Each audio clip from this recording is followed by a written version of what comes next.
देखिए सवाल आपसे कह रहा है कि एस और टी हमारे ट्राइंगल पी क्यू आर में मिड पॉइंट है पी क्यू और पी आर के इस तरीके से कि क्यू पी आर एंगल 75 है, पी आर क्यू एंगल हमारा 40 है। आपको टी एस क्यू एंगल निकाल के बताना है कितना होगा। तो मैं एक काम करता हूँ, फटाक से इस डायग्राम को ड्रॉ कर लेता हूँ।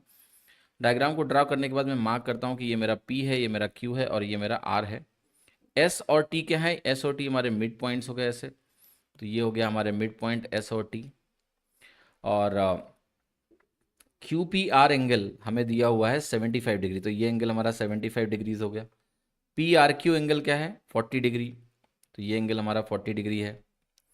हमें बताना है कि भाई टी एस क्यू एंगल क्या होगा, ये वाला एंगल मुझे कैलकुलेट करना है, टी एस क्यू एंगल। तो ये एंगल आपको कैलकुलेट करना है। तो बेसिकली आपको पता है कि जब मिड पॉइंट्स को ज्वाइन करते हैं तो लाइंस पैरेलल हो जाती हैं। तो टी एस क्यू एंगल वही होगा जो ये वाला एंगल होगा। तो अगर मैं इसको थीटा बोलता हूँ तो ये एंगल भी थीटा ही होगा।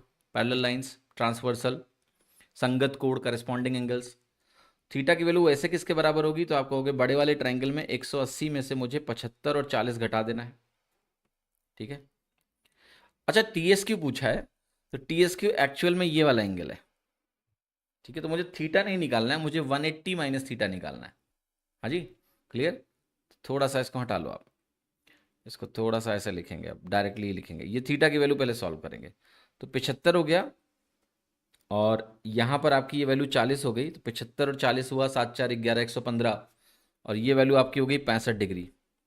और अगर ये 65 डिग्री हो गई तो ये वाला एंगल अगर मैं कैलकुलेट करने जाऊँगा तो ये वाला एंगल क्या होगा? 180 माइनस 65 होगा। तो वो वैल्यू अल्टीमेटली 115 आ गई। इसेंशियली इन्हीं दोनों का टोटल आपको मिलना है। क्यों मिलना है इसको मैं फिर से समझा देता हूँ, आप चाहो तो इसको एज ए स्टैंडर्ड रिजल्ट ध्यान रखना। देखना ध्यान से, अगर मैं कहूँ आपसे कि ये एंगल अल्फा है और ये एंगल बीटा है और मैं आपसे ये वाला एंगल पूछ बैठूँ कि ये वाला एंगल कितना है, तो आप क्या लिखोगे? आप कहोगे ये अगर अल्फा है और ये अगर बीटा है तो ये वाला एंगल, मतलब अल्टरनेट वे देखो, ज़्यादा आसान है सोचना एक्चुअली में, ये तो लंबा तरीका है। ये अगर अल्फा है और ये अगर बीटा है तो ये भी बीटा, ये बीटा है तो ये भी बीटा ही होगा, पैरेलल लाइंस। अब ये एंगल क्या है बेसिकली जो पूछा जा रहा है, टी एस क्यू। ये एंगल एक एक्सटीरियर एंगल हो गया किस ट्राइंगल का? इस ट्राइंगल का एक्सटीरियर एंगल हो गया। और अगर ये एक्सटीरियर एंगल हो गया तो दो इंटीरियर एंगल्स का सम होगा, तो अल्फा प्लस बीटा।